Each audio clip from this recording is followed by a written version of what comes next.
কোরআনের সুন্দরতম অনুচ্ছেদগুলোর একটি রয়েছে সূরা জুমারে, যেখানে পাপীদের উদ্দেশ্যে বলা হয়েছে। আমার এই কথা শুনে আপনাদের কেউ কেউ হয়তো চমকে উঠেছেন। আমি বলিনি এখানে ইমানদারদের উদ্দেশ্যে বলা হয়েছে, আমি বলেছি পাপীদের উদ্দেশ্যে বলা হয়েছে।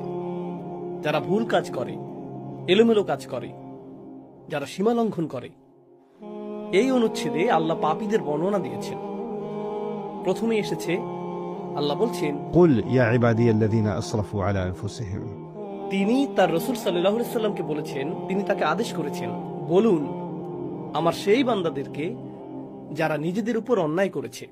يا عبادي الذين أسرفوا على أنفسهم।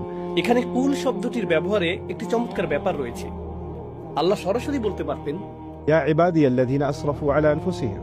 হে আমার বান্দারা যারা সীমালঙ্ঘন করে অনেক দূরে চলে গেছো এবং ভুল কোনো কাজ করেছো, যার দ্বারা নিজের ক্ষতিই করেছো, তারা কেবল নিজেদেরই ক্ষতি করেছে। তিনি তাদের সাথে এভাবে কথা বলতে পারতেন, কিন্তু তিনি এই আয়াতটি শুরু করেছেন রাসূল সাল্লাল্লাহু আলাইহি সাল্লামকে একটি আমর বা আদেশ দিয়ে। কুল يعني خاطبهم أنت يا نبي الله صلى الله عليه وسلم।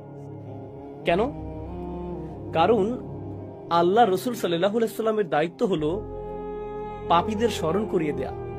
সেই পাপীরা, এমনকি সেই পাপীদের উদ্দেশ্যেও আল্লাহ সরাসরি কথা বলছেন। আল্লাহ তাদের উদ্দেশ্যে সরাসরি কথা বলছেন। সুতরাং এখানে দুটি বিষয় ঘটছে। নবীজির কাজ হলো মানুষকে আল্লাহ ও তার দ্বীনের কথা স্মরণ করিয়ে দেওয়া এবং কিভাবে আল্লাহর কাছে ফিরে আসতে হয় তা জানানো, এবং আল্লাহ আমার ও আপনার কাছে কি চান তা জানানো। এটা করার বিভিন্ন উপায় রয়েছে। এটা করার সহজ একটি উপায় হতে পারে আপনাকে অপরাধ বোধে ভোগানো। তুমি এটা করেছো, তুমি সেটা করেছো, তুমি ওটা করেছো, তুমি জানো এই পাপের শাস্তি কি? জাহান্নাম। তুমি জানো এই পাপের শাস্তি এটা, তুমি জানো আল্লাহ তোমার সাথে কি করবেন, তুমি জানো বিচার দিবসে কি ঘটবে। এমন অনেক উপায় এটা করা যায়।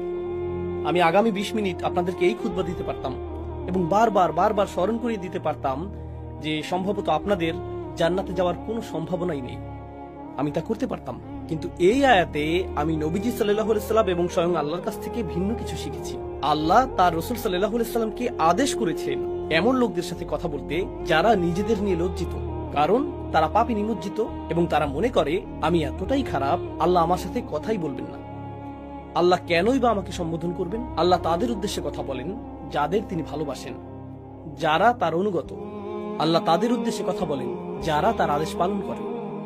আল্লাহ তাদের উদ্দেশ্যে কথা বলেন যারা হালালের উপর থাকে এবং হারামের দিকে যায় না।